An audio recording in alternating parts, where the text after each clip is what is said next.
इस कालखंड के महामानव साहब श्री इंद्रानंद जी के चरण प्रणाम। दुख सुख और विपत्ति में साथ देने वाली शक्ति स्वरूपा नीलम दीदी के चरण प्रणाम। गुरु भाई गुरु बहना, अगर आप अपने जीवन काल में महादेव को गुरु न बनाए हो तो एक बार भगवान भोलेनाथ को अपने जीवन काल में गुरु बनाइए। आपने तमाम अनुभूतियां मैं अपने चरण पर भेजता रहता हूं, आप लोग देखे भी हैं। आज एक ऐसी अनुभूतियां लेकर आएंगे, एक ऐसी अनुभूतियां मैं आप सबको बताऊंगा। अगर आप भी अपने जीवन में महादेव को गुरु नहीं बनाए होंगे तो बना लेंगे।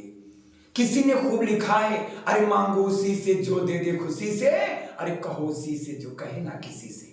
मैंने तमाम अनुभूति आप सबको बताया, लेकिन एक सच्ची घटना आपको लेकर आया हूं।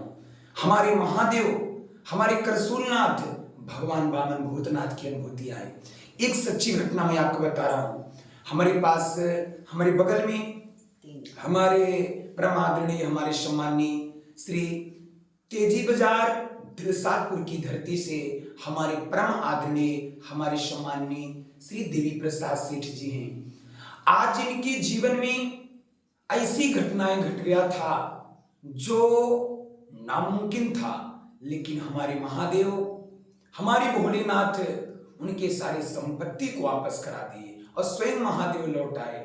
गुरु भाई गुरु बहना, हमारे बगल में सेठ जी बैठे हुए हैं। अब इनके श्रीमुख से मैं बुलवाऊंगा कि इनके ऊपर क्या अनुभूतियां मिला, लेकिन इसके पहले मैं आपको कुछ बताना चाहूंगा।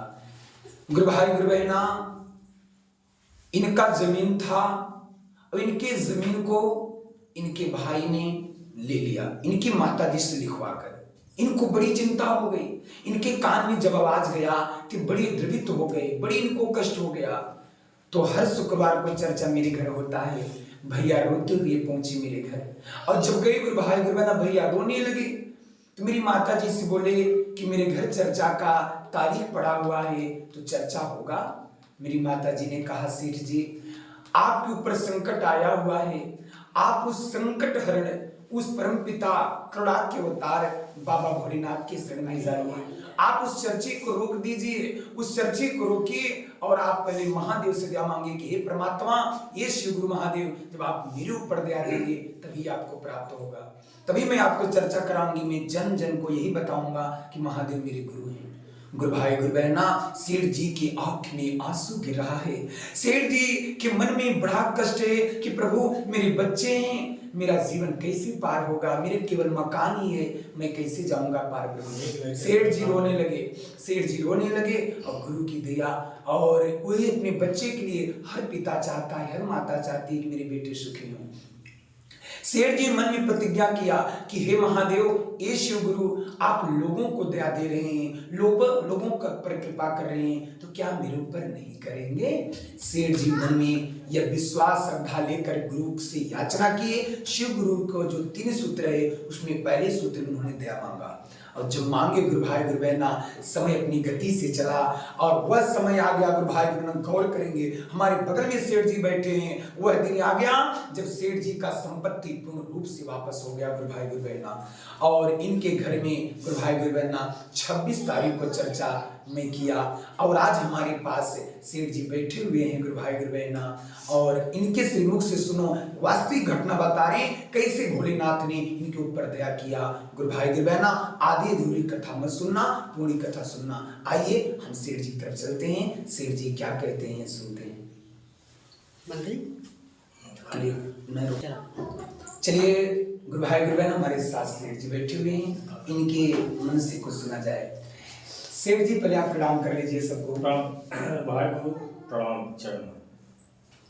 आपके साथ क्या ऐसी घटना घटा? ऐसी बात है, हम इनको ना जानते हैं भाई बहनों।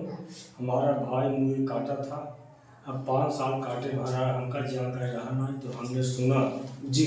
तो सुने के बाद एक यहाँ चर्चा हो रहा था बलू में, मतलब से चर्चा हो रही है। तो मैंने आया, तो मैंने इनके माता जी बोला, मैंने अपना बात उठाए, लगे हमने रोने के बाद एकदम माई उठे के रुके तो हर चर्चा हम न होते, मतलब जब तक तो हर जमीन न वापस आए, यानी जमीन वापस नहीं आएगा तब तक आप चर्चा नहीं। हाँ नहीं कराएंगे। तो इनके माता जी हमारा चर्चा रुकवा जमीन बनवा देंगे, जब तक जमीन है तब तक। यानी माता जी ने दया मांगा आपकी? हाँ मांग। तो हमारा मकान जमीन आई वापस।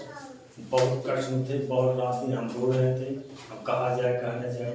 तो हम जब पगलाए थे इनके यहाँ हम आई, अपन दुख कही थे इनके माता जी हमका को समझा बुझा भाई शांत रहे, तो आज जमीन आए वापस है। हाँ हाँ वापस तो आए। गुरु भाई गुना देखिए सेठ जी की आंख में आंसू है। गुरु भाई गुरु बहना, इनका जमीन वापस हो गया है। यानी इनके कहने तात्पर्य है महादेव के ऊपर दया दिए। और गुरु भाई गुरु, अगर आप भी अपने जीवन काल में महादेव को गुरु न बनाए हो, गुरु बना हाँ लीजिए। बना लीजिए सब अपन गुरु। हाँ प्रणाम कर लीजिए। हमको विश्वास हो गया है कि कुछ शक्ति है, दम है इनके में।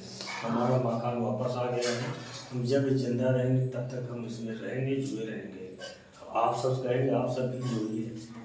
जाग जाग महा